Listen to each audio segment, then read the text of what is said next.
Hello, can you hear me? Hello. Hi. Lauren Richardson, welcome to Charlotte Dunes Lagoon. I'm so happy to have you here. Lauren and I have known each other for quite a while now. We met in a recovery group years ago when we were both beginning our sobriety journeys, and we bonded through love of creative process, the artist's way, and yoga. And I think Lauren's going to talk all about that. So, Lauren, I'll let you introduce yourself now. Oh, that's lovely. I was just taken back to like some of our moments when we first met, which was really cool. Like, what a kind of cool journey that we've been on, I feel like, together. Um, a lot of a lot of it's been on the internet. But we've actually met in person quite a bit as well. So that's nice. And 5 years ago, I think, or maybe it's 4 years ago, is when we first met. But the group that we met in was such a big part of like who I am now, really, Same. even though I'm not a part of that group anymore. Um, Recovery online was such a huge, important piece for me to find that. And it's so crazy that I think about like now we've gone through this global pandemic and the way that we access things, work, everything is just totally shifted. And so much is online now. And so much is just like that's Zoom is normal and everybody Zooms. But my very first Zoom call was like to get sober. Yep. Yeah. Me too. So that's kind of really cool to think about, actually, and to think about, you and I and our journey through that. And then, so for me, I'm obviously also a woman in recovery, had struggled with addiction, and have spent many years on, I would say, a healing journey.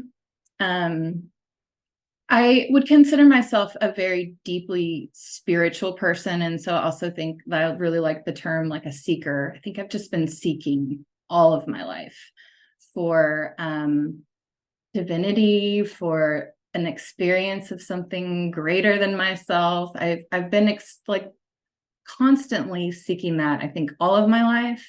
And that sort of plays into the creative element, I think, of my nature, your nature, and we'll talk a little more about that, but just the way that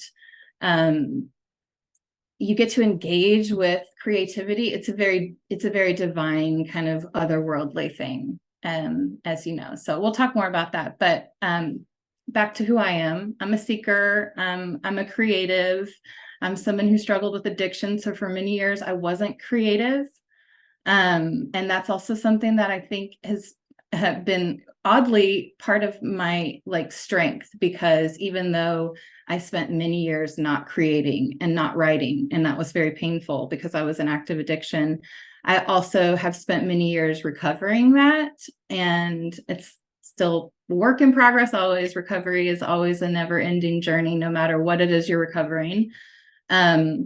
But it's kind of cool because I've seen this parallel of my recovery of sobriety, of like substance abuse, all these different terms, to really just like zooming out and realizing like now I'm recovering my creativity, and I'm going in and recovering, as Russell Brand says, the person that I'm really meant to be. And that's taken my like journey to just a whole new exciting level of fun and flow, and just always feeling inspired. Well, not always feeling inspired, but yeah, so I'm a creative. And so like we said, we met online and found those communities incredibly helpful. And so part of what I do now is support women in recovery. And I have an online community that I do that with, which you know about. It's called the Healing Hive. And it's a very little at this point Facebook group that also exists. We have a couple of other platforms that we connect on. I think there's an Instagram page. We have a Marco Polo thread. It's not that little. Okay. Well, it's been I guess as everything that is creative is, it's been an evolution and something that's sort of been like kind of active, and then it's sort of ebbed and flowed, I guess is the word. But yes, it's a small, I mean, I like the size of it. I think it's nice to have a really intimate group of women.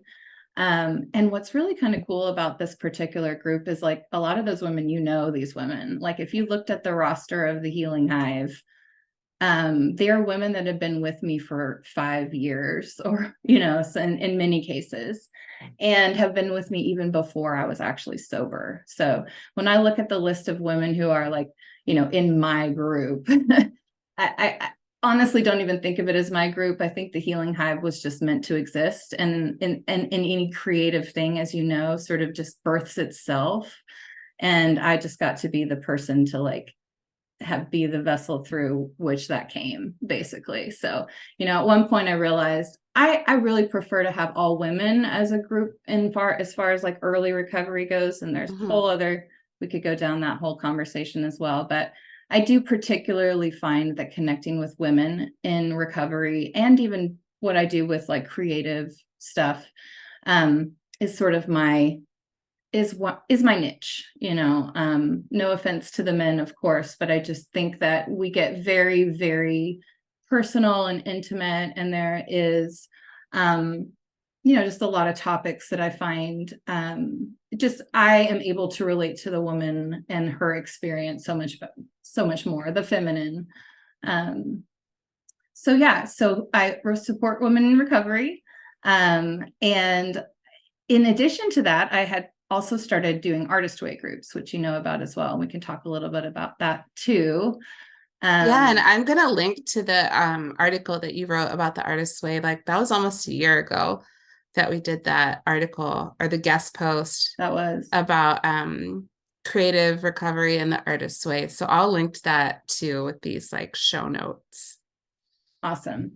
Well, that is something that was really cool that kind of came out of COVID. So kind of going back to 2020 and lockdown and quarantine, you were in the very first group that I was in that was actually not formed by me, but was formed by another woman in our group that was part of our recovery community. And it was such a great experience. And going through it just made me realize like, this is something that I would really like to continue to do. And I actually continued to offer groups for an entire year after that. So all through quarantine and COVID. And am now starting to do that still with groups, but also offering that for women who are interested in doing the process one-on-one. And do you want to talk about like what exactly those groups were, the Artist's Way, the Creative Cluster, just like explain it all for people listening that don't know? Yes, absolutely. So the Artist Way, I wish I could hold it up, but I have a book that has the cover completely ripped, but I think you'll probably link all People these things to the show notes. Okay. So folks, Artist's Way by Julia Cameron. There if you you go. haven't read it and you're in any kind of creative field, go read it right now. I mean, shocking. If you're in a creative field, it'd be shocking if you haven't heard of it. But even people that aren't in creative fields have heard of it. And it even had a resurgence during COVID. She actually went on Russell Brand's podcast in March of 2020. And I was doing the Artist Way at the time with you in that group. And, she encourages you to look for synchronicity while you're going through the process, which is this concept, this psychological concept, it's a Jungian concept, actually, of the fact that the universe is a supportive place and that the things that you want to see are there if you look for them. So synchronicity is like that kind of, I guess sometimes people call it God winks or coincidence, but it's that, it's this evidence that you're aligned, that you're in the right place at the right time, and you're where you're meant to be. So Julia Cameron really encourages you to look for synchronicity in your life. And then she actually ended up being the synchronicity for me, a big one while I was doing the process. Cause I'm like, wow, I can't believe she's on, Russell Brand is a big advocate for recovery. And it just felt very synchronous. And I was like, wow, this is pretty cool. But yes, so Julia Cameron, the process is Artist Way is a 12-week recovery process that she's actually just laid it all out there for you. It's a book, but then within that book, there are just a plethora of tools and tasks and exercises. And as you know, the main principal tool is the morning pages. And I know that you are an avid morning pager. And yes, and you do that as part of your routine. And I think that's amazing. And you're not alone. I know you know that lots of creatives and even non-creatives have had all different types of women come through and do the artist way with me. Engineers. I had a whole group of financial advisors just recently who would not necessarily say, you wouldn't necessarily say financial advisors, are they creative? But I've come to believe that the artist way is really less about being an artist and more about really actively participating with your life. Like your life is your greatest creation. All of our lives are our greatest creations. And the more I've done this process, the more I realize this is just like a framework of deconditioning. It's a framework of really deconditioning the way that you thought you were supposed to be in the world and conditioning you to stop kind of looking outside, really, but to go inward and look at, morning pages is just a meditation practice, and it's a practice of delving into your subconscious. And our subconscious is running our life, basically. We think we're doing everything intentionally and consciously, but really our subconscious is making, I don't have a good accurate data, but a good percentage of our choices are made from that place. And the more we can tap into that place, the more that we're going to align with what our real desires are, and not just our desires, because again, I mentioned it being very spiritual, that I believe that source, God, spirit wants us doing certain things, that we have purpose and there's like a reason for why we're here. And so Artist Way really, even though it kind of sounds like it's for painters and writers, I think it's just for everybody. It's this like therapy process in many ways that helps you tap into your own internal power and wisdom and knowing. And then it doesn't happen overnight, but it's that like gradual, if you engage with it every single day, you will start to see monumental change in your life. You look back over a year and be like, whoa, if you really list it, lots can change. So the Artist Way, again, it's that 12-week process. It's hard to stick with something for 12 weeks, really hard. So one of the reasons I think that a group is valuable, or even just if you wanted to do it one-on-one with, me as a mentor, that gives you the accountability. I love the group process so much because then you also have that added component of community. But sometimes, I've had somebody right now, I'm working with somebody right now one-on-one, and she really wanted to just do one-on-one. She did not want the group process. She was like, I really need personal attention right now. And so there's another element where it's like, sometimes you don't want to be thrown into a group and have to meet new people, but that can also really help your growth as well. So the group setting, I think, is really lovely. We meet once a week on Zoom, but you work independently through the process. You do your morning pages, take yourself on an artist date, and you go through all of these tools and tasks, and the value is just profound. I mean, it can really add value to your life for a really long time, like as long as you want to engage with it. Yeah, and I think we should say that morning pages is just 3 pages. You write, you're supposed to do it as soon as you wake up, 3 like longhand pencil, pen, and paper. And, I tell people that even if they want to do a computer, that's better than nothing, but ideally written by hand, 3 pages as soon as you wake up, just whatever mind vomit comes out on the page. And it's surprisingly powerful. But I mean, your Artist Way cluster, that first creative cluster that we did, not only was it a great way to just like weather the storm of the early pandemic, but I birthed like an entire photo project from that I did with the local photographer. And so I would have never made that project at all if not for your creative cluster. So I think it's also like, depending on what, and you know what, I would honestly do it again. Like if the timing was right and I don't think it's something that you do once. Let me put it that way. Because actually, I did the Artist's Way when I was an alcoholic, and it was. I remember you talking about that. Actually, I'm sorry, I'm laughing. That shows how far we've come if we can It laugh though. shows 'Cause I'm like, how far we've come. So the when first I was an time, alcoholic, and then we just crack up laughing.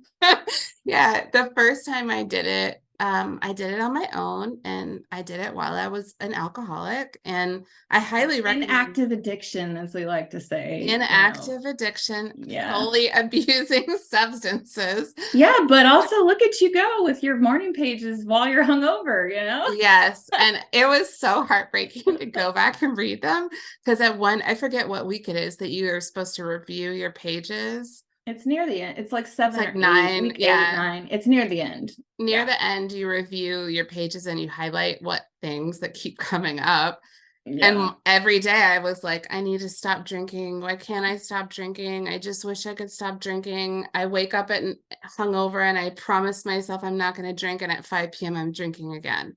So that was like, and I highly recommend the Artist's Way workbook. I had gotten the workbook.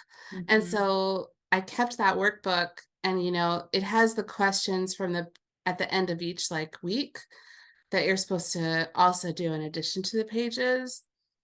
And so I had all those questions still in the workbook, and I was seeing them as I was going back through your process. And it had been like 5 years in between. And it was just so amazing to see how much more joy and focus. And I couldn't really do the process the first time because of the addiction and because of just being like, out of your mind when you're in active alcoholism. But so the I second time mean, was such a gift. The second time was so good. And I'm like, maybe I need a third time. I could totally do a third time. I actually wish I had been in the finance cluster because I would have loved the fight to those watch are the your people finance for people. sure. Those are your people.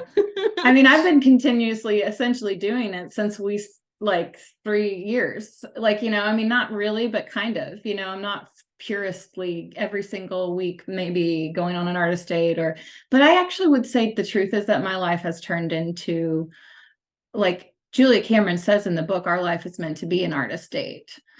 And so I'm like, kind of feel like I'm just aligning my life to, just naturally flow with that. And so it's not as much a conscious thing that I'm going to go on an artist date. But I said that, and then I stopped. Like I said, I don't go on artist dates, but like the truth is I do. I do. I spend a lot of time with my creativity and cultivating that and protecting it. Do And you want that's to all from Artist Way stuff. Like I was pretty harsh on myself prior to that, which is another thing we could talk about too, is getting into like what stops us from creating or what stops us from living the life that we want to live, period.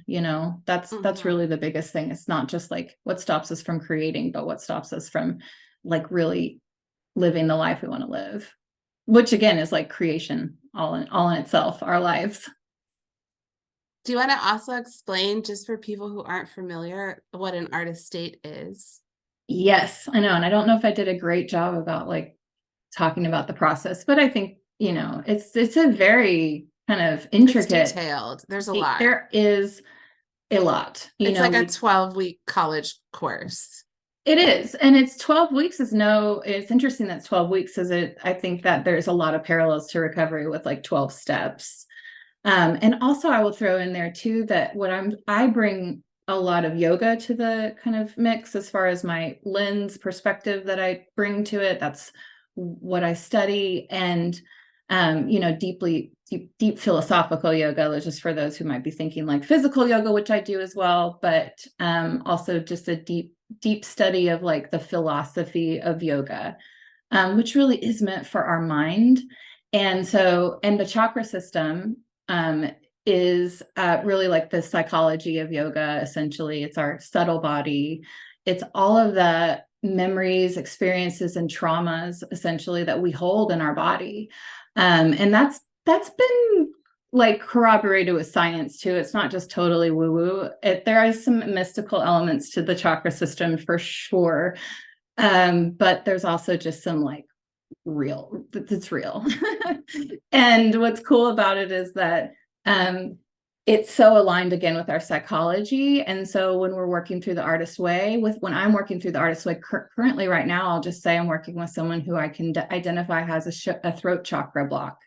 And really throat chakra, I'm sure you can relate. And Yeah, I actually have started all of a sudden remembered you had a little I had, throat chakra stuff we yeah. talked about, and maybe you'll share a little of that. But um, like there are tools with yoga that we can apply to our creativity in order to unblock ourselves. And throat chakra is a huge place, and that's, located right here in the throat area. Um, but it is governing our ability to express and to like voice our feelings and to create. So I'm working with her on a lot of throat chakra things. So a lot of that's just like I literally prescribed her to start singing more. I asked her what her relationship is with music. Do you sing? And she told me, so anyways, I don't want to get into too personal details because, confidentiality, but that's just to say that there's a lot of parallels through yoga and artist way that I'm kind of making as far as what I bring when I guide somebody through it. So I don't want to overwhelm somebody. There's already tons of amazing tools. And I definitely keep the framework of the artist way as pure as I possibly can. But then there's just moments where I'm like, well, you could add this to your day, and that would maybe help loosen up things. So just sing in the shower a little bit, and the throat chakra will clear.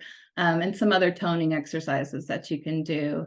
And as you know, music's a big part of my journey as well. I play violin, I do kirtan. We could maybe talk about that. I could go Mm-hmm. down that rabbit hole forever. Um, but yeah, I think that's the point I was trying to make, is that I bring a lot of yoga to the artist way structure, and that 12-week structure is very paralleled in a lot of ways with the chakra system. The chakra system, the 12 steps of recovery, the artistic process, it's like rolling them all together, plus a spiritual practice, plus the Yeah. meditation of the morning pages, and then the interaction with the world through the artist states, and like going out alone and spending time in the world, absorbing creativity that's just like out in the universe. Mm-hmm. And I know um you're a yoga teacher in Chattanooga, Tennessee, but I don't know, like, do you have, I don't know what your main area, when you say spiritual yoga teacher, or like, do you want to explain that more? Like, do you have any particular, there's so many types of yoga that I feel like it gets confusing. I wonder if There maybe you is. could elaborate on your yoga teacher life too. I can, and that's kind of gone all over the place. But I would say for the last several years, my specific type of yoga that I study and practice is Bhakti Yoga. Oh, Um, and Bhakti is it's known as the yoga of devotion. So it's less about the physical practice of yoga and much more about like awakening your connection with spirit. And it's also really centered around service, which is super aligned again with being in recovery, because I feel mm-hmm. like that's a big part of who I am, is just, I run recovery community, am constantly in touch with women in recovery. And actually I just recently am starting to formalize recovery coaching. So that's another thing that I can say. But I've just signed my very first client as a recovery coach mentor Oh, that I'm nice. working with. So but service is a huge part of being a bhakta, and and also just aligning with dharma, which is again that kind of I that idea that we're all born with purpose, that we all have an intrinsic nature that was created for a reason and is meant to be used for the service of the world, to give back. And so that's kind of what, in a little teeny nutshell, what bhakti is. It's just constant connection to whatever your idea of God is, essentially, and then aligning so that you're serving that as much as possible. Hey folks, quick interruption. Lauren wanted to clarify more about Bhakti Yoga, so we're going to have her speak on that now, then return to the episode. So, bhakti and the tradition of bhakti, which translates to devotion, which is devotion to the divine, devotion to humanity, devotion to service. Bhakti actually predates Hinduism. Hinduism came later. And Bhakti, actually, the seeds of Bhakti come from the scriptures of the Bhagavad Gita and the Vedas, which were spoken over 5,000 years ago originally, and then put into writing about 2,000 or 3,000 years ago. And this scripture is actually a shared text that's meant for all humanity. It's beyond a certain breakdown or religious group, which is why the Bhagavad Gita is known as one of India's greatest gifts to the world. That sounds beautiful. And that's not a yoga that you often hear about, because you usually hear like vinyasa, hatha. What's the guy in the gold underwear? Bikram. Oh my God, Bikram. Oh, I like as a Yoga rule, Nidra. I won't go into those hot yoga. Those hot 26 classes are all Bikram yogas anyways. And I will admit, like, yoga in the Western world, that's what most people know about. And there's nothing wrong with that. There is something wrong with perpetrators, I will say. Let's just say that. Yeah. There was something wrong with Bikram. But in general, there's nothing wrong with the physical yogas and going to yoga to get a workout. I did that for a long time. Mm-hmm. But the truth is that my entry point of yoga was actually my back problem. Like, I had a back injury and had physical pain that I needed to manage. So that was my entry point. That's a very common, also Western white lady, white person entry point into yoga is my back hurts. Mm-hmm. I'm gonna try doing some yoga, But folks, be careful about that, because some yoga, depending on what's wrong with your back, can really mess up your back. You absolutely can hurt yourself in yoga. It's like, don't think that going in there's some magic to these poses. There is, but then there is and there isn't. It's like, you still have to get to that place of feeling the alignment in your body. And even if I go to a movement-based class now, it's a lot of like paying attention and making sure I don't hurt myself, because you can absolutely hurt yourself in yoga for sure. And the irony is that yoga isn't even meant for your body. Thousands of years ago, no one ever even did physical yoga. That wasn't even the point. And the only reason it was developed was so that we could sit in meditation, that we realized moving our bodies, opening our channels, stretching our backs. It helped us so that we could realize like a deeper, higher self. That was the goal. And so the goal of yoga is actually for your mind, which is ironic because it's been turned into this complete physical practice. And again, I don't want to totally disparage that, because that's where I entered into yoga as well, and where I got a lot of benefit for a really long time. So anyone listening that does yoga, good, you're getting really amazing benefits from that. And even if it's just like you go there and your intention is I need a workout, you're still getting such deeper benefits than, I don't want to compare it to anything else, but you're getting really deep benefits. Like, I was about to be like spin class or, but spin class is fine too. There's spiritual experiences up in there as well. I think that, I believe deeply that, whatever word you want to use, I like to use the word source. I have a little gnat flying around. Source is a word that I've recently really connected with. And that's actually what I'm going to start calling my mentorship business, is Source Recovery. And it just explains what I'm doing in many ways, because either if I'm working with someone who's got like an addiction or a recovery issue as far as substance abuse, or I'm working with someone who's wanting to get in touch with their creativity, or they're feeling really unaligned in the world, Source is the answer. And so I'm not the answer. Like, that's really my mission statement, really, is like, I've realized over the course of the years of being a yoga teacher, of engaging with my own creativity, of engaging in kirtan, which I haven't really talked about, but it's music, it's devotional chanting, it's a big part of bhakti as well, that I'm just a vessel down here, and I'm being used. And as the more that I can attune to that, it's like our bodies are these little antennas basically for source, and source is always available to us. And the reason that we maybe don't feel that sometimes is our own filters and the things that are blocking us from that. So for me, it's like my whole mission statement, my whole goal is just to like guide people towards source, which is already there. It's there inside of you. It's all around you. It's in everything. And that's my mission at this point, is just like guide you to source. And it's a big blessing to be able to do that.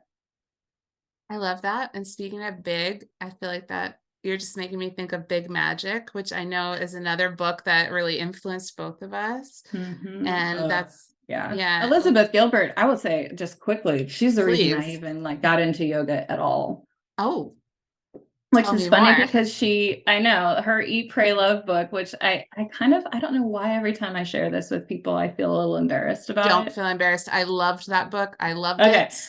I loved it too, but I have this urge to tell people my own personal story with it, because it kind of feels like a few years after it was published, it was like an Oprah book club. And then it was like she was on Oprah, and it was back when Oprah still, had a TV show every day and all of that. But I found it, prior to all of that, and it landed in my hands in a time when I had a big disconnection from source at that point in my life. I was raised in a really like shame-based, fear-based Christian religion that I really had to deconstruct in order to like find my understanding of God, which I put in quotations because I think there's just so many names for that. And that's why I love the word source. But I was so disconnected from source, and Elizabeth Gilbert, she just put into words so much of what I needed to hear. But particularly the chapter that she went to India was like a revelatory chapter for me. I had never even heard of an ashram when I read that, which was, I think, in 2007. I was like, what is that? I was just such a white person, had no idea, just so like, yeah. But also this really deep longing in my heart for some greater understanding of whatever God was given to me in my religion. Just didn't feel, it's like I wanted to have that connection, but I was like, this isn't this, I couldn't find it in what I was given in my religion. So Elizabeth Gilbert and her understanding, like her ideas of God, helped bring me back to that. And so when I really look at it, it's like when I started doing yoga, I realized that's really what I was seeking. I was seeking like connection to source and spirit and truth. I was seeking that. And I really feel like I have come very close to finding it at this point with all of my journeying. And it's very profoundly wonderful and healing. Yeah. And I mean, I think anecdotally, I hear a lot of women who were raised in that purity culture, that Christian Bible Belt, Deep South, Appalachian, that whole region. Yeah, so much The trauma. deep and oppressive and misogynistic, not all of it, but there's a certain culture at a certain time. And if you were in Gen X or like an Oregon Trail millennial and you grew up in the South or in Appalachia, there's no doubt in my mind that you were exposed to that culture of misogynistic oppression through a high control religion. And I think I see a lot of people, women that I grew up with, women from that region that have found like a healing energy from yoga after all that really dogmatic Christian indoctrination when they were young women. Mm-hmm.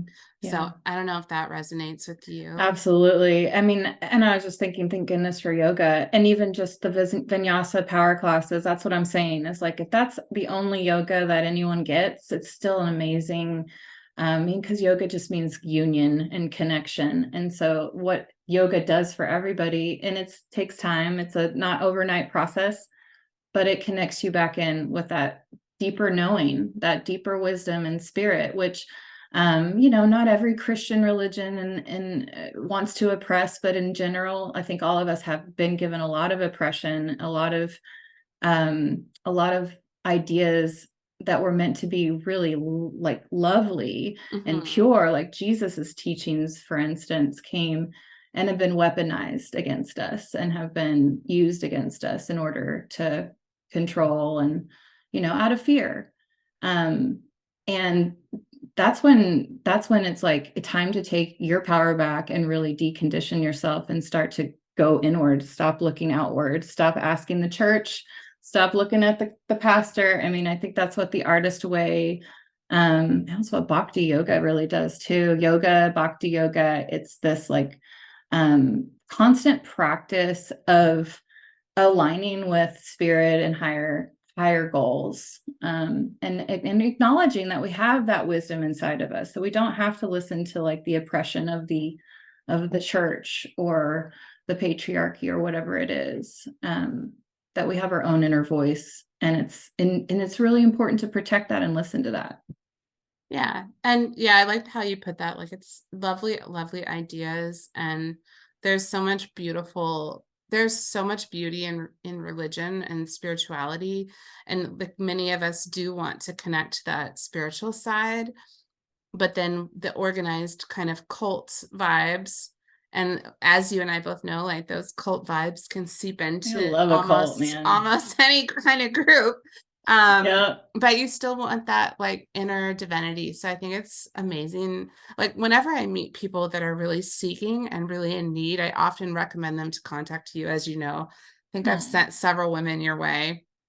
Thank I'm you. like lost track probably now, but because I feel like you are a great synthesis of somebody who's really been through it, really recovered from trauma, somebody who's really been through addiction and really recovered from addiction, and somebody who has had creative recovery. So 3 types of recovery, plus all the yoga knowledge, plus all the Eastern mind, Western body, That book is sitting right here. chakra knowledge. And I also, love the musicality, though I don't know much about kirtan. Maybe you could talk more about kirtan. Oh, I would love to. I want to know more. I want to do that, but I haven't found it yet. Well, it's actually, I feel like maybe it's just because I'm in the Bhakti world now, but I feel like it is gaining popularity. And there's so many different types of kirtan, but kirtan is essentially the practice of devotional chanting. So it's mantra to song, essentially. And there's infinity amounts of mantras that you can do. Bhakti has a specific mantra that they really kind of work with called the Maha Mantra. But you'll find yoga studios all over the country that host kirtans, and they can be anything from like performance style things to but it's really meant to be call and response. So one person plays and the group responds. Traditional kirtan instruments are harmonium, which is a little mini organ, basically. It's like an organ in a box. It's like 2.5 to 3 octaves of an organ. I feel like it looks like an accordion. Yeah, it's kind of like it's a pump organ. That's the right term for it. So yeah, so it's like an organ meets an accordion. It does kind of look like an accordion. And it's got this like resonance to it. I think that, again, organs are all throughout churches for a reason. I think there's just this resonance to the sound that I often see people that come that maybe have never been in a kirtan circle just immediately like start crying or have some really strong emotional reaction. Actually, my cat runs over every single time I play and runs up on and rubs up on the harmonium. It's really funny. So there's something very deeply kind of connective about it. So harmonium is the main instrument. You also play like the Indian drum called the mridanga is kind of how you keep rhythm. There's these little hand cymbals called kartals. Those are kind of the essential instruments. But the real instrument of kirtan is your voice. So really, the voice is the point. The like accessing that, similar to what I was talking about with the throat chakra stuff and singing more. It's like it is a way of like channeling and clearing out the toxic what would we call it? Toxic psychology. That's what I would say. So, I mean, as you go to yoga, it's like you go to a yoga class, for instance, and you usually feel really dang good afterwards, whether it's a movement based or it's a yin or a restore. It's like, oh my gosh, I feel so good. Like, it's because you've spent this time like kind of connecting with yourself. And kirtan, it's that sort of same thing, except the beautiful thing about it is that the element of music is there, which we all know is incredibly healing and connective. And then it's the element of community where you come together. I'm lucky enough to have a group that meets once a week, every Tuesday nights. And it's powerful to come together and just allow yourself to express through voice. I mean, what's scarier than that? I mean, most people do not want to come to a kirtan with me, just for the record. I know you would love it. And I hope you come visit me and come to kirtan, come on Tuesdays so you can come. But it's a scary thing. And I would say, even though I would consider myself a pretty brave person, a pretty extroverted person, would say very gifted musically, I still felt really intimidated when I first started doing kirtan, because it's just so counterculture. It's a very weird foreign thing to come and do. I mean, and then it's also like, what are we doing exactly? We're chanting over and over, and it feels a little, Christian purity culture definitely would start to think, what is this? And what are we worshiping here? What are those crazy cult members doing? What are these Hare Krishnas up to right now? Seriously though. I mean, I've had those same moments where I'm like, what am I doing? What is this? And I could really go deep into the philosophy of mantra, but mantra is essentially a way of redirecting our consciousness. Mind tool is what it literally breaks down to in Sanskrit. And it's just a way of redirecting our consciousness, as I said, but not just redirection, it's like an elevation. I know that sounds a little woo-woo, like high vibes, but it's the truth that when we go through our day, we encounter stress and fear, and most of us, let's just be honest, are living at a pace that's beyond what our nervous systems can really handle. Like we're really not meant to live the way that we live. In the modern world, we're just living this like fast-paced, we're constantly dysregulated. That's why we all have ADHD and addictions. I know, it's not, now that we all have ADHD, we can all just be like, actually, it's the world that has ADHD. Yeah, right? For real. Anyways, but yeah, it's the truth that like we kind of are living, and yoga philosophy, and you talk a lot, Bhakti talks a lot about the era that we live in. It is a particularly like spiritually devoid time that we live in. It's all about consumer, and it's, very driven by growth no matter what. We're going to expand this country no matter what. Companies are going to grow no matter what. And we've kind of lost touch with like, what are we all here to do? What are we doing here? We're all here to do this, apparently. Yes. And yeah, no. So it's madness. It's madness, I tell you. So, I mean, that's the thing is like kirtan is kind of weird, and you're like, what? But then I'm like, look at our lives. Look at the way our lives have been structured, and we're all depressed and mentally ill and dysregulated, and there's a true mental health crisis happening. So kirtan is Bhakti's prescription for all of that. It's like, just come and sing. And it sounds really silly, but you just don't want to overthink it too much. And really, if you do dig deep into what mantra does for you, even if it's not kirtan, if you just adopt mantra into your daily practice, it's very powerful how it can kind of shift the thought loops that we get stuck in. It's that subconscious programming that like the morning pages helps you with, where you're not sure what's going on with you in the morning. You wake up and there's like, you kind of don't feel great, but then the morning pages kind of knocks loose what is there and helps you sort of sift through that and process it and look at it. And then hopefully release it to what's not serving. And that's kirtan. It's like you go into these circles and you sing and you're held in these really a safe space to just express who you are. It has a really powerful, really, really powerful effect on you, especially if you do it over time. Yeah.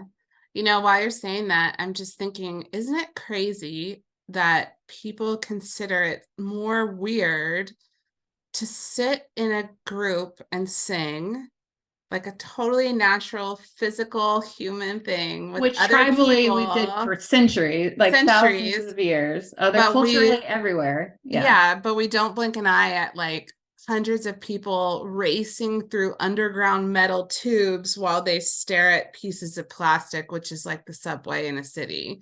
That's like totally normal, but sitting with your friends and singing, it's like, oh, you must be in a weird cult.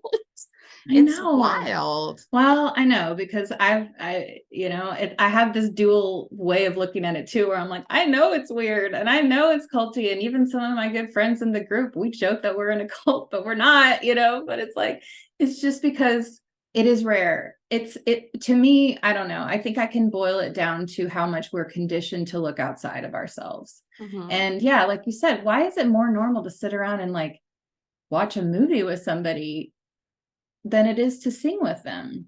I don't know, I mean, in that movie, you're just consuming something external. And it could be extreme violence. It can be. And and sometimes it can simulate enough so that you have a cathartic experience and you cry or laugh together, but it's a simulation. It's not really like you feel like you're good connecting. I mean, yeah, you put on a romantic comedy because you want your man to like, get in touch with his feelings or something.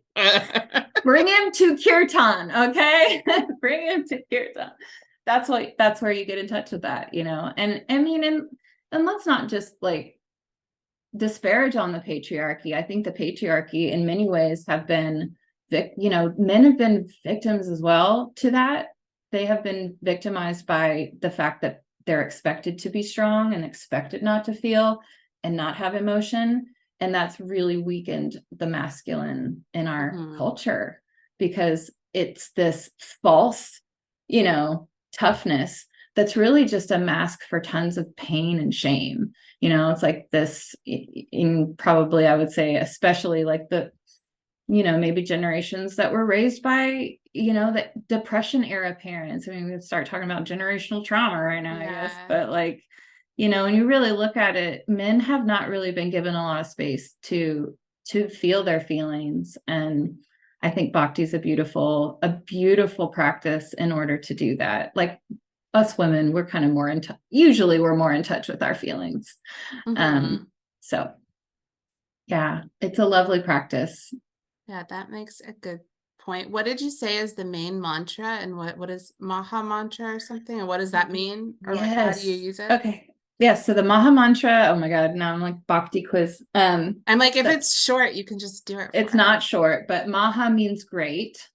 Which Mahatma Gandhi you've heard before. But Maha just means great. So it's the great mantra. And the Maha mantra is Hare Krishna, Krishna Krishna, Hare Hare, Hare Rama, Rama Rama, Hare Hare. And that breaks down to not that many words, actually. So it's Hare and it's Krishna and it's Rama. And this is the part that I'm going to like, this is the Bhakti. Well, we know who Krishna, we know who Krishna is. We know who Rama is. All of it is names for God. And Bhakti is steeped in like Hindu tradition. So if you know anything about Hinduism, or if you don't, there's multiple deities in Hinduism, expressions of God. And what I've come to realize, like in my own Christian upbringing, was very much like, well, we only believe in one God.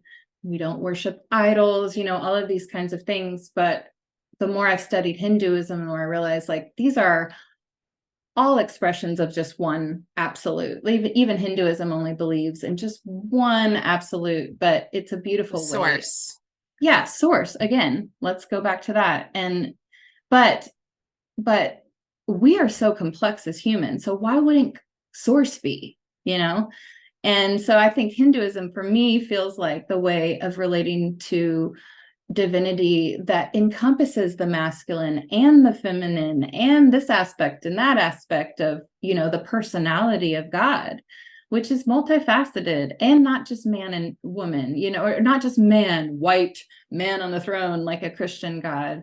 That's one thing I think I've really connected with Hinduism. So Hare is actually the feminine aspect of God in Hinduism. And Krishna means all attractive, actually. So Krishna is actually just everything. Krishna is everything. Krishna is like, speaking of Elizabeth Gilbert, and we got off on it, we didn't ever talk about the Big Magic book we could maybe go back to, but she wrote The Signature of All Things. Did you ever read that book? I haven't read it yet. Okay, well, that's one of her novels that she I should wrote. read it.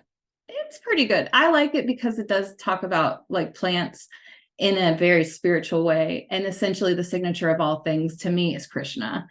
It's like the signature of all things. You can see Krishna in everything. It's your essence. It's who you are. It's like, yeah, Krishna exists in everything, which is also another thing that I think as a Christian, I was like taught to be worried about the idea that I think I'm God, but that's not what I'm saying here at all. It's just that there's a little drop of divinity within each and everything, not just people, but plants and bugs. And I mean, even inanimate objects, there's spirit to them. So that's the idea of Krishna. Krishna is everything. All attractive is what it means. And then Rama means pleasure, or reservoir of pleasure. So essentially what that awakens in you is this connection with love. I mean, Bhakti is just the yoga of love. And the more, I said I was raised a Christian, the more I've studied Bhakti, the more I actually feel like I understand Jesus and the teachings that he came to bring to the world in the time that he came. It's like no doubt in my mind that Jesus was a yogi of sorts, and he might have even been a bhakta. And because what he was coming to teach was exactly that idea of like the indwelling spirit, the source. Like we all have that. And that the key to living here on this earth in harmony is to get in touch with that, to love yourself, and to love and serve each other. I was like boiled down to just that. And that's what Bhakti is too. It's just that connection with your indwelling spirit. Krishna, he's in your heart. He's in your heart. He's in everyone's heart. And he's guiding you, whatever, all, source is guiding us towards our purpose and the way that we can actually engage in life in a way that is of service, not just for others, but ourselves too. Like when we really align with Dharma, we're not just sustaining the world, we're sustaining ourselves. Like we're finding what we're meant to do. Like Dharma isn't something that you make up. It's just who you are. Like the Dharma of sugar is sweetness. It's just intrinsic. So you find that, and then you find a way to serve. And that's the goal of the Bhakti. Wow. No, I'm really glad you explained that, because I just think of Krishna as like a hungry guy under a tree. Or a blue man on the flute and a girlfriend. Yeah. I mean, there's some weird images of Krishna for sure. So that's really beautiful, the way that you've explained it, more like a life force or an energy. And it's like feminine, all attracting love and pleasure, basically. Yeah. And energy is a really important word to hone in on. And that's why I think Kirtan awakens that so much for us, is that God source exists in vibration. We are vibration, we're actually not as solid as we think we are. And we're having this kind of localized experience of our bodies.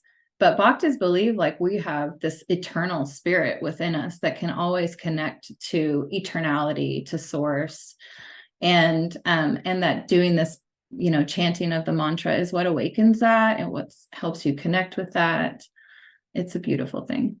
Well, and it's interesting. It's like Christianity somehow ended up being so like this all-powerful God who rules the earth and controls the earth and sends storms and floods and earthquakes and controls who lives and who dies. But then you read the Bible and there's all these like oracles, prophets, necromancers, magicians, witches, basically male sex cults. And you're like, okay, there's this one all controlling God, but where are these other spiritual, like powerful people coming from that people are believing in, that are like prophesizing things? And it's like, what was this other magic that was happening this whole entire time? And it's Yeah. all in the Bible. Like, so it's like there are other supernatural forces at play, even in the Bible, but people have chosen to kind of like brush them aside or forget that they were in the Bible at all to begin with. I mean, there's like giants in the Bible. Mm-hmm.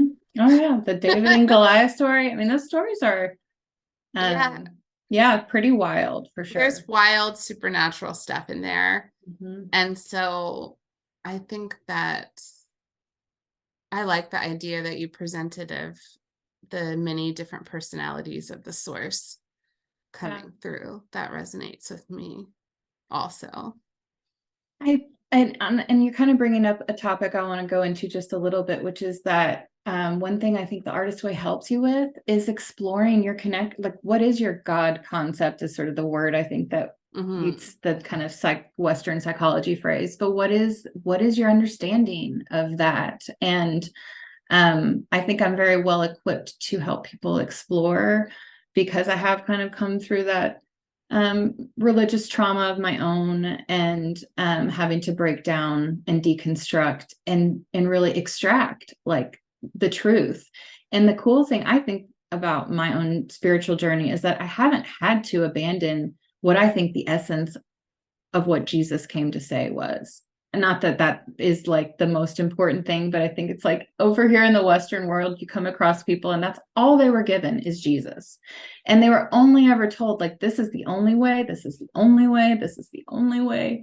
And if you don't, then you're going to hell, you know? And like, that's terrifying. Yeah. People really, truly are still in so much trauma around that. And I like to support people in examining that and looking at that, because it is very traumatic just to our spirits, to our ability to express and create in the world. If we think that we are bad and we're, just shameful, we're never really going to feel empowered to move into the world in the way I think that Source actually wants us to move into the world. It's not to like cower behind oppression, but to like lovingly kind of figure out what it is that you're here to birth and voice in the world.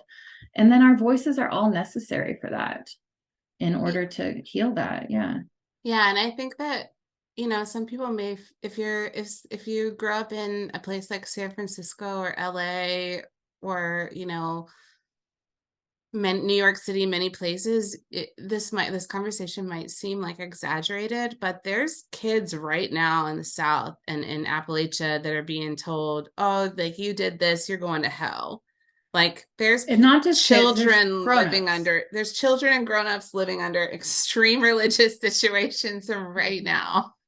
It's sad to me, because that is a perception that they truly have of God, of Source, that they have to be a certain way in order to receive that love. And I think that's what Bhakti switches.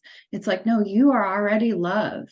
You are already loved. You are already whole and eternal at the core. And then there's just all of these other conditionings on top. It's the conditioned soul that we're, working to heal, or I don't know, heal is the right word, but, to decondition. Yeah. To elevate the consciousness and the perception that you're actually quite loved. And I mean, I experienced that because in my own trauma journey, healing trauma journey, I would say that talk therapy got me a long ways, but it wouldn't have taken me all the way that I needed to go. There's so much in the body that needs to be healed when you've got trauma. And that's for every type of trauma. I feel like we just hold so much pain and fear and shame inside of us.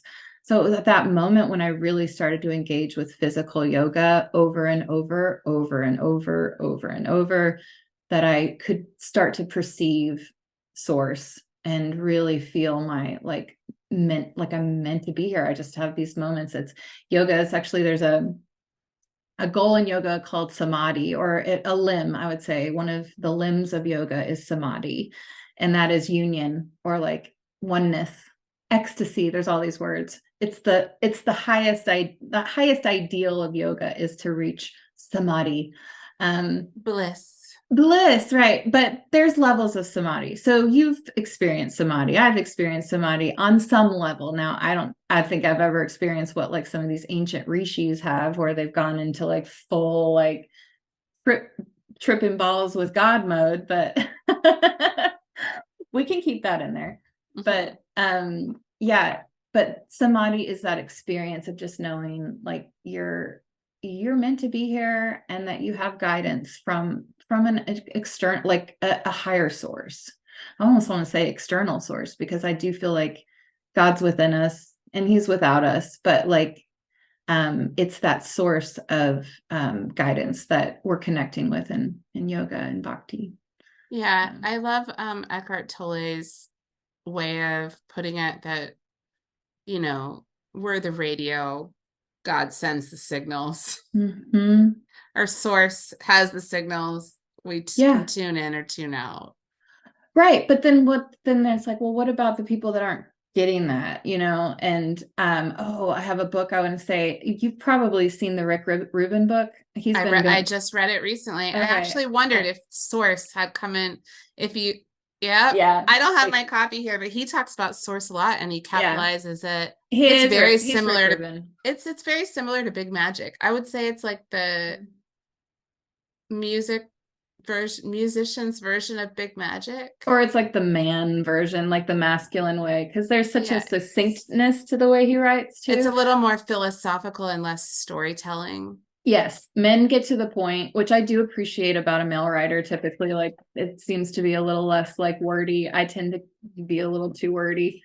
But Rick Rubin, this book's been pretty, I mean, I want to say revelatory, because I feel like the cool thing about creativity and art is that you just hear it over and over in this different ways. Like you said, it's just like Big Magic, but in a different, from a different lens, or just worded in a different way.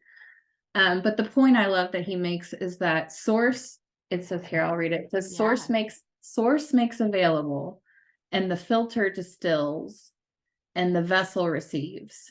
So often that happens without our control. So source, filter, vessel.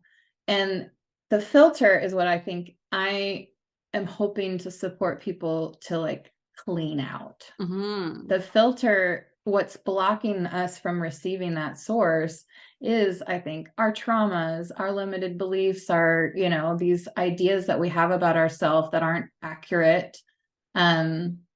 There are, people that are holding us back. It's our family members that have told us things, whatever. But those filters, the filter, I think that's what we're working to clean out, whether we're doing yoga, whether we're doing kirtan, whether we're doing morning pages. Like these are all these processes of like clearing the filter, tuning into the source, so that you can feel like you actually know what the heck you're doing in this world. I completely agree. I call it trauma dust. That's you got to wipe out the trauma dust. Trauma dust. That's good. From time to time, whether it's taking like a big dose of mushrooms, or reading a book, or singing in a circle with other people. I mean, I would say more and more people are going to have to go towards those alternative methods, because not everyone has time to sit in a drum circle for an hour every week. And I say that lovingly, and I joke about it, because I think I'm like joking, but I'm actually serious, that I have been privileged to spend the amount of time I've spent slowly healing and slowly attuning and slowly demolishing my ego. As because that's another whole thing. But like the idea that you take mushrooms and that ego dissolves. I mean, the ego still needs to be in place for humans. We have to have our ego in order to like survive. There's good things about our ego. We would never even be here if we weren't doing that. But it's the ego. It's all of that stuff that's like the limited beliefs that keeps us from like really feeling in the flow. So, I mean, I guess that's what I'm trying to say is more people really are going to have to go towards, I think, alternative methods like mushrooms, like psychedelics, like ketamine treatments, because people just they need it so desperately. People are really struggling, and not everyone has the time to do it slowly. Well, and it can be a kickstart to then make you Yeah. realize that you need to prioritize and find the time instead of looking at TikTok or doing whatever. And I mean, not that I think TikTok can be healing too. Like it all depends how you're using your time, but to like prioritize healing if you need it, if you're in that situation where you need it, which many people are in that situation.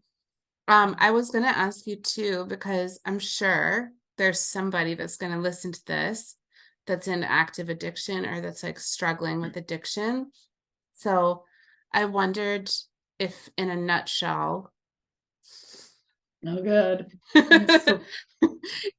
Not your whole addiction journey, but like what finally helped get you sober? Like if somebody is trying to get sober right now, if somebody's in that phase that I was in where I was like, I hate drinking, why can't I stop drinking? What helped you like flip the switch? Whew. That's such a big loaded question. And what helped you keep the switch off? That's a good question. I mean, for me, getting sober was such a process that started years before I actually stopped drinking, which I don't know if that makes sense, but for me, that's how it was. I was in therapy for many years prior to actually having, sobriety time. I actually would go to therapy and then immediately hit the liquor store.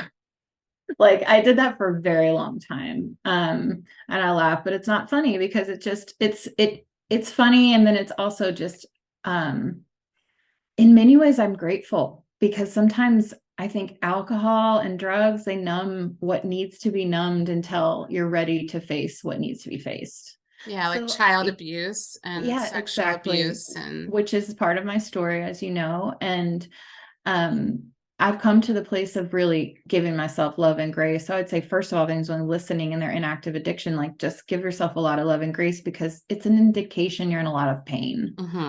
It's not because you're character defect, or that you're a bad person. And maybe you've done some bad things on while you're under the influence, but that's not who you are. And so I think the biggest part of healing addiction is really addressing shame. And that can be really hard because it's such a shame cycle of like, I'm not going to drink, wake up, I promise myself I'm not going to drink. And then, you're drinking that night and then you're hungover the next day. And depending on what happens, you might do something regretful or have a fight, or everybody's different, but or you don't even remember. You don't remember. But for me, I had to do a lot of therapy before I could even stop drinking at all. And that's not everyone's story. Some people are able to just like white knuckle it and get sober and then they dig deeper. I see that a lot. In fact, I see that probably maybe more often than not is that people will get, who knows? I think everybody's journey is different. But therapy is something I would say really consider if you are in active addiction and you haven't gotten to therapy. Like, and you did like a group therapy too, right? Like I did. I got into one-on-one therapy with a person who did group therapies in addition to his one-on-one counseling. It was very special. I wish everyone had this kind of structure for their healing if they've had the kind of severe trauma that I've had, because I probably needed to go away to a treatment center for a long time, but I was able to just do that, Exactly. Again, who has the time for that? And I was able to just I had the privilege and resources to slowly heal. I mean, and it took a very long time. I was in my group for 5 years and I was with the therapist that ran the group for 7 years. And it was right when my baby was born, right? I have a daughter who's 9 now. But right when she was born. So I would say that's the time period. It's like I look at my daughter and like she's the biggest catalyst for me to heal. But ultimately you have to heal for yourself. So, but back to your question, I'd say therapy is huge. But the combination of whether that needs to happen before or after sobriety, that's all very personal, I think. But I do think getting into really good therapists is so helpful. But yeah, my group setting was awesome because I was able to write letters and do just deep experiential work. It wasn't like we were just chit-chatting. Like I really went in and like it's not for everybody, and I'm not even sure that everyone needs to do this type of work, but reliving some of those experiences through the lens of being a grown-up now and actually championing my inner child. So lots and lots and lots of inner child work, lots of connecting with that, which is all kind of hidden up in the artist way too. So I don't recommend people do the artist way necessarily when they're in active addiction, because I think that it's overwhelming enough to just get sober. So for me, again, deep work in therapy, community. I mean, that would be like maybe even more important than therapy, is finding a community. And it's like, there's so many communities It's now. way easier now for people. They're everywhere. You don't have to do AA. You can shop around. No. Yeah. When I was first thinking I had a problem, which was long ago, but I went to an AA meeting and I was just like, I wanted AA to work for me because it was the only thing I knew. But then when it didn't work for me, it kind of felt like I was just making excuses for myself and, oh, I don't really want this. But no, I really affirm anybody out there that if they haven't found the right AA group, then it's not the only way to get sober. There are so many online communities, and I would say go there. The Luckiest Club is an amazing community, but I mean, in general, I just think any online community that you can get plugged into, and any amount of like daily support where you're engaging with people who are sober already, that to me was a huge game changer. Because you go to AA, you do sometimes, there are people, there's the old timers. I don't know what your experience of AA is, but I've actually never done like a meeting. Really? You've never even been to one AA meeting? Yeah. So I parked outside and sat in my car once. I bet so many people have done that. So many people. But a lot of people get court ordered to AA. I wanted to find this group of like supportive, like people that felt like peers. And I didn't find that in AA. But then when I did join Recovery Elevator, which I still highly recommend. That's where we met. Early days. Recovery Elevator is where we met. I still plug that place because even though it's not where I need to be anymore, I do think there is so much value there. And that's where I got I would call it a training ground. So online community is almost an oxymoron because you're not in person with those people. Oh, they do have like meetups depending on where you live. Some cities have a lot more members than like Denver and Los Angeles. You're going to meet a person, but not everywhere. No, you're right. You're absolutely right. Online community, I don't want to totally like rip on. I think what I was about to just say though is like getting online can feel right. Yeah. It can feel less scary than let me just say this, that when I got on Recovery Elevator, I was too afraid to tell a lot of the people in my life, I think I'm an alcoholic, or I think I have a drinking problem. But they all knew anyway. Right, of course. But I was able to get on this community and sort of be anonymous. You're not anonymous because I have my name, but I don't know these people, and you can lurk. You can just lurk if you need to, and just watch everybody else. I lurked for a while, and I don't know what the climate is in RE now, but I think most recovery communities are pretty supportive. Now, again, I think you have to be careful and cautious on those communities. I always kind of come with a cautionary tale, because I do think you can start to, but you're very vulnerable when you're in that position, and you can start to kind of move your addictions towards the way you're engaging with the community. And that might be that you're online a little too much, or that might be that you're developing an unhealthy relationship with someone and you're married, or that might be, there's a lot of things. It's a co-ed group too, and everybody is recovering from trauma and addiction. So there's a lot of early oversharing really fast, a lot of getting trauma bonding, literal trauma bonding, and that's what happens when it feels so good to meet someone who's like your war buddy, basically. You're like, oh, you've been through the same war as me. But there's just, all I want to say is that's beautiful and it's lovely.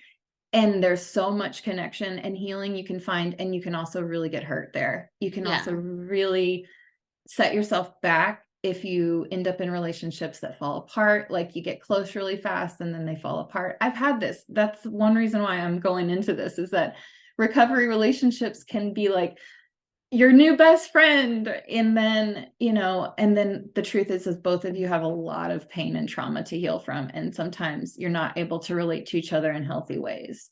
Yeah. So anyway, that's all just to say community is incredibly important. I think that the most important thing though, is to learning how to like really validate and love yourself. I mean, at the end of the day, recovery is all about like that sense of source to me. It's not even like when I'm like self-love.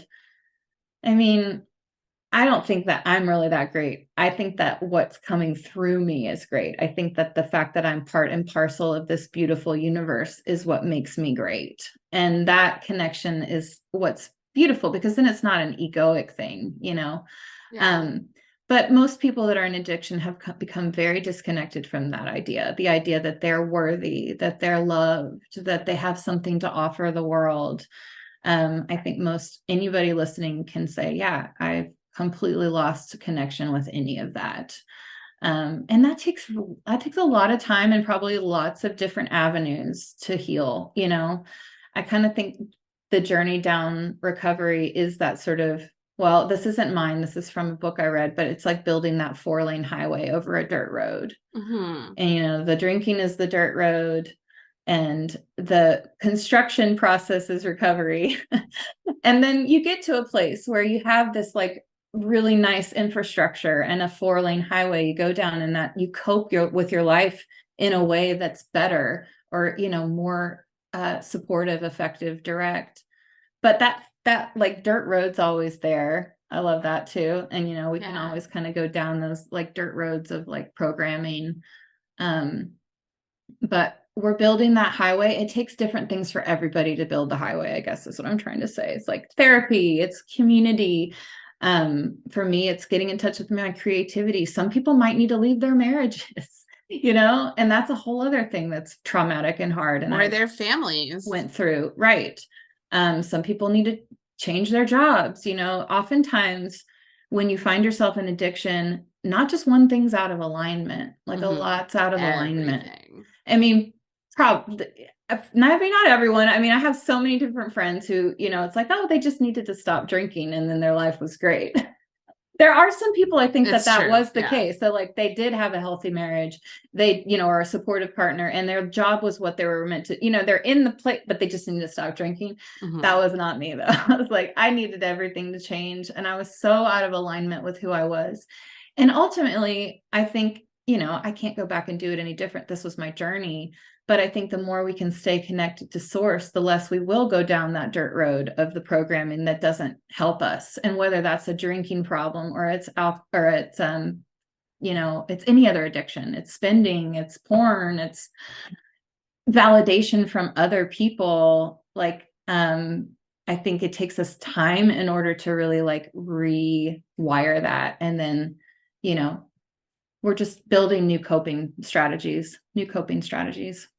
It's true. And I mean, AA has even though I never went to an AA meeting, I feel like I got exposed to a lot of AA rhetoric because I would listen to like podcasts that were related. I would talk to people in the recovery group I was in that had done AA. So they had that like terminology within them. Some of my like closest like sober mentors had been like AA sponsors before. So I mean, there's that whole idea of surrender, which does seem like that top-down Christian God is shaking up the earth and controlling everything. But I do have to hand it to Recovery Elevator for making me think more about it as a reconnection to source. And instead of surrender, you're like reconnecting to the flow. Yeah. Instead of trying to control the flow yourself, because you can't.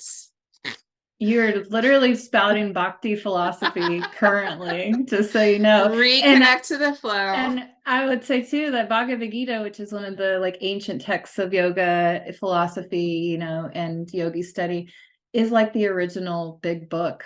It's like the original handbook for life, which I, not to rip on the Bible, but I find the Bhagavad Gita slightly more of a like actual instruction manual. It's way shorter. Yeah. Have you read the Bhagavad Gita? I read it a long time ago. I read it Okay. when many years ago. I should read it again, I though. think now that you're reading the Bible, it'll be such a good thing to read, because then you're like, oh, this is so much more helpful. Like, this is actual life advice. This is actual practical, beautiful life philosophy. So yeah, I mean, you're essentially just touting Bhakti philosophy right now with that top down. But I don't want to ever say anything No, really that AA bad is about good AA, too. because it is like, what an incredible program, and really like groundbreaking to think about Bill Wilson. Mhm. Actually, we can talk about psychedelics. Like, I don't know, lots of people know this, Yeah. but like his understanding of the fact that we needed that top-down recovery came from a psychedelic trip. Yep. So having that LSD, connection, baby. yeah, it was like, and that was like the 30s, I think, the 1930s. So it's kind of cool to think of that, because I think even the Christians have somehow hijacked AA, when the truth is it's really not meant for that. It's not meant to be a Christian organization. I know a lot of people that would argue with me on that, but I think it's just whatever whatever humans apply to it. And if it But works for you, it works for you. And like I definitely thought about, I definitely tried to surrender, or had that concept in my mind for a while, but I preferred But what does reconnect that even now. mean, right? What does that even mean? I guess for me, it meant I'm going to surrender to the fact that I'm an alcoholic. Yeah. And I adopted that word because I needed it at the But time. I also think it's important to realize that you're surrendering, expecting that help's going to arrive too. Like, it's not Yeah. just like a full on surrender. It's a surrender of acknowledging, like you said before, that we're really not in control. Yeah. And Not I don't even believe in the idea. In the past like year or so, I've left the idea that people are alcoholics forever. So I no me longer too. surrender to that idea. I fully believe that you can be completely 100% healed and you're no longer an alcoholic. And I know I that's so controversial for people, but well, I I've mean, seen it with my own eyes. I think that that's probably something that is, I could probably get behind. I mean, I actually just think we're all addicts too. Like, not, Yeah. it's not just that one of us is like, I'm born this way and you're born that way. And like, the human condition is to be addictive, is to like allow our like desires and our senses and our minds to like take over. And the concept of like source being what we need to connect with in order so that we're not always grabbing for what we're craving for constantly. Mm-hmm. I mean, that's again what the Bhagavad Gita says. And the 12 steps, I mean, the 12 steps is just a lot of prayer. I don't know if you've read through those 12 steps recently, but I read through them not too long ago. And the amount of like action steps, I'm like, how do like so much of it is just like ask God Affirmation. so much of it is just like ask God to remove your defects, ask God to help you with this, it's so much prayer. And which is also another maybe possibly triggering word but that's what mantra is prayer. And I think one of my teachers has said, everybody worships something, or we're Mm-hmm. all worshiping something. It's what we put our attention on. And so if you really think about that, we maybe don't want to acknowledge, like, we worship our phones, we worship our social media, we worship so much that really is taking away from our connection to source. It's not that we're bad, sinful, although we kind of are, but Just humans, like, just humans. we just want what we want, right? But we don't really know what's good for us ultimately. And that's kind of the coolest thing about like me marrying Bhakti Yoga with recovery, because there actually is Bhakti Yoga recovery groups, because they're just so paralleled. Like, you can, even if anyone listening is interested and has gone down the like weird rabbit hole of Bhakti and wants to study Bhakti, How do you spell that? How do you spell it's Bhakti? Bhakti.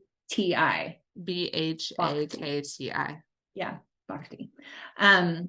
But you could Google Bhakti Recovery Group, and they have meetings. So if you're interested in finding out their lens, but they add the Bhagavad Gita. They talk about the 12 steps in relation to just, it's all, like I said, it's all surrender, and it's a lot of prayer. But yeah, it is a wonderful program. I just think it's hard for me to have to find a meeting that I connected with, I suppose. Yeah, and I think for people that have had like a negative experience with Christianity, it can be hard just from that alone because it can be triggering, like you said, the terminology, the language. And And if you're people that already are have there had, too. yeah, if you've had that negative experience, then you need to look elsewhere. And I'm so glad that there are so many options.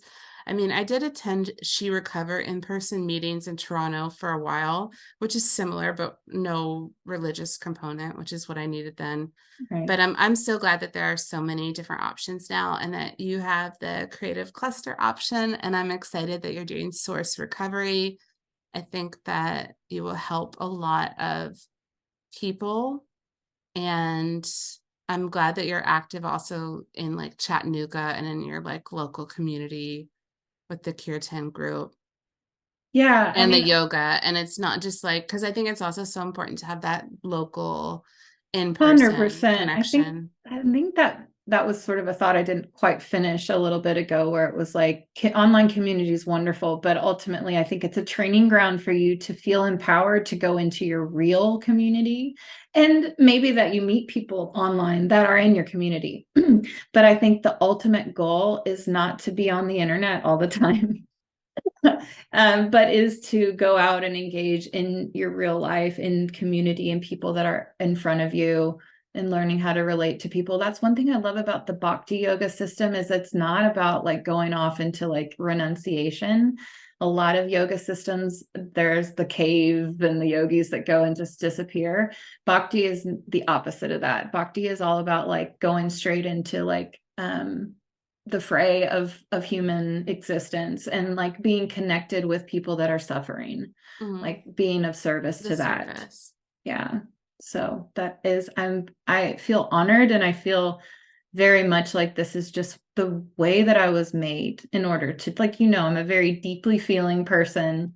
That's the artist in me, I suppose. But also I think I have a great capacity to witness other people's pain.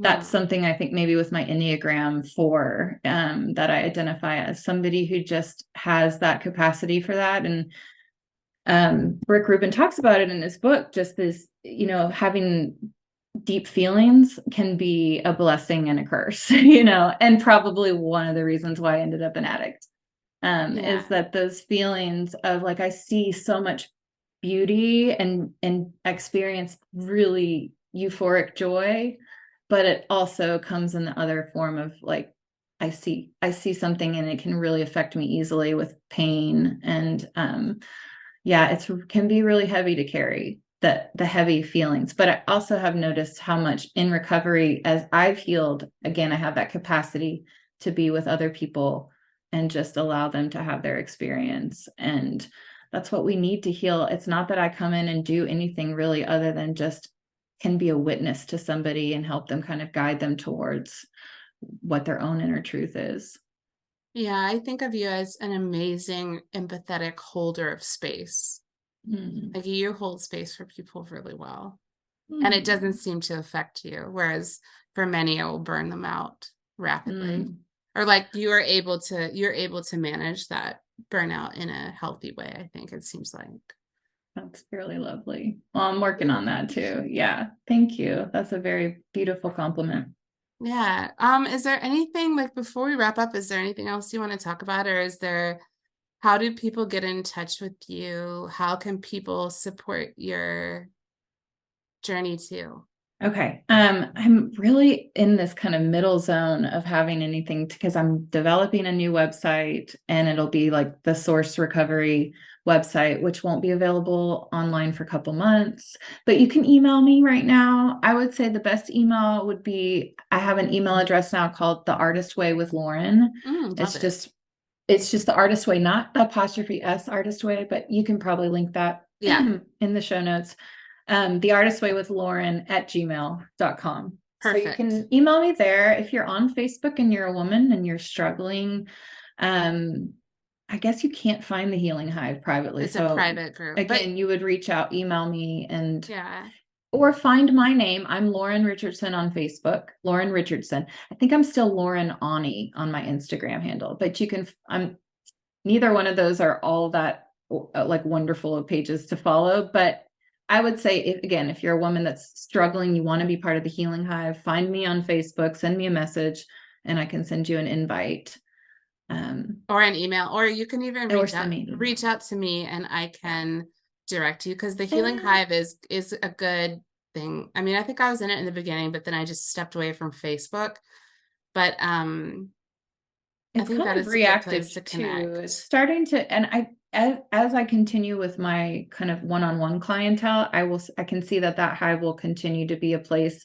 Like the person I'm working with currently, for example, joined the hive, and that's like an added resource that she has. Like she's got me, and then we're doing our thing with, the coaching, but then she's got the hive. And I posted yesterday, everyone drop your favorite podcasts about recovery, and then boom, there's all these resources. So it's a pretty great little spot. And as I said, more that I work with people, the more I think that I'll be engaging there, because I mean, I just personally went through a divorce in the last year and couldn't really feed that page. So I could see that page becoming a little bit more active as I go towards this, like formally being a coach, formally supporting people in recovery in a way that's actually my business instead of just a side hustle, side service. It wasn't even a side hustle. Yeah, I've been doing this, and most of that is because I don't think you can get a degree necessarily to like support people through a spiritual journey. No. You can and you can't.